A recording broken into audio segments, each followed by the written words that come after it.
Yung katawan ko noon, unti-unti nang bumagsak. Talagang humpak na ang mukha ko noon.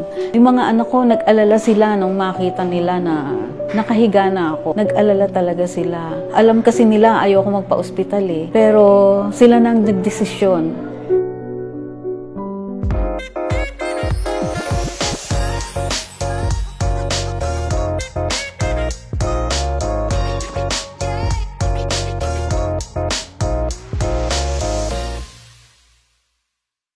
Ako po si Chat Reyes. Magsi-63 na po ako sa June at may 3 pong anak. Nagsimula po ako makaramdam ng hindi maganda ng month ng October 2023.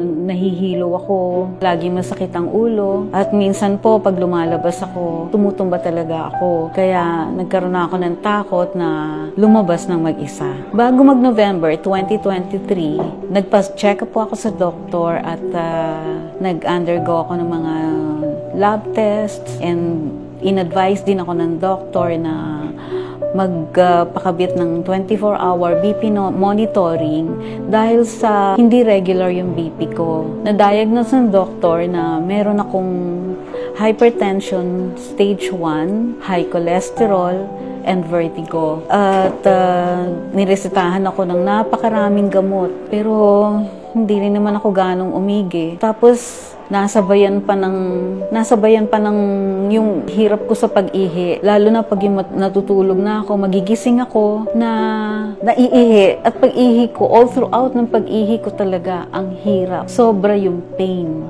Putol-putol na ihi po yun. At pagkatapos ko umihi, kahit nakahiga na ako, andun pa rin yung pain. Kaya hindi na ako nakakatulog. Talagang hirap na hirap ako noon. Nilagnat din po ako at talagang yung may kasamang pag-chill. Nag-chill talaga ako. Kaya yung katawan ko noon, unti-unti nang bumagsak. Talagang humpak na ang mukha ko noon.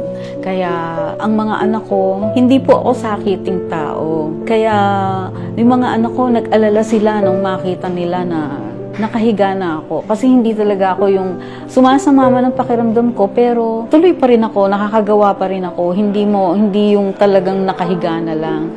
Kaya nag-alala yung mga bata. At actually, na-touch nga ako noon eh. Kasi kahit anong busy ng mga bata, andyan sila nung time na yun. Dahil parang bang pakiramdam ko nga, akala ko katapusan ko na eh. Pero ang sarap din pala ng pakiramdam na andyan yung mga anak mo, nakapaligid sa'yo. Yun lang, hindi po ako sakiting tao at bihira talaga yung ma-down ako. Kaya nung makita ng mga anak ko na nakahiga na lang ako, nag-alala talaga sila.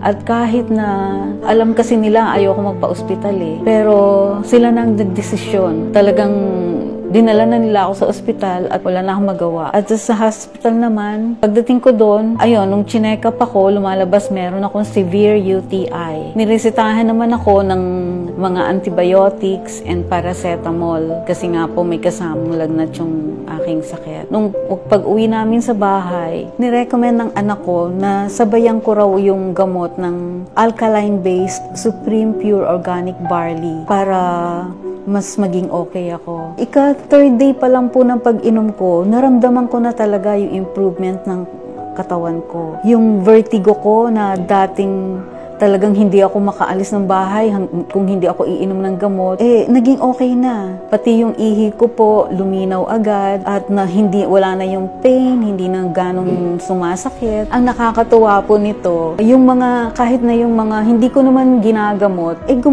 gumaling din po. Pati yung halimbawa po yung, kasi syempre senior na, paminsan-minsan bumibigay na rin ng tuhod ko. Ngayon hindi na po, okay na yon. Pati yung daliri ko, ito dati, paggising ko, hindi ko yan mabuloktot basta. Kailangan unti-untiin ko muna. Pero nung yon ay talaga smooth na. Ang galing. Noon pag binaluktot ko, talagang lumalago, tok-tok, gumaganon talaga siya. Pero ngayon, okay na siya. Pati yung scoliosis ko, na dating laging maatake, bihira na po. Bihira na sumakit yung scolio ko. Sa lower back ko po yan. Pero ngayon, okay na ako. Kaya ngayon po, ini-stop ko na ang mga maintenance ko since December.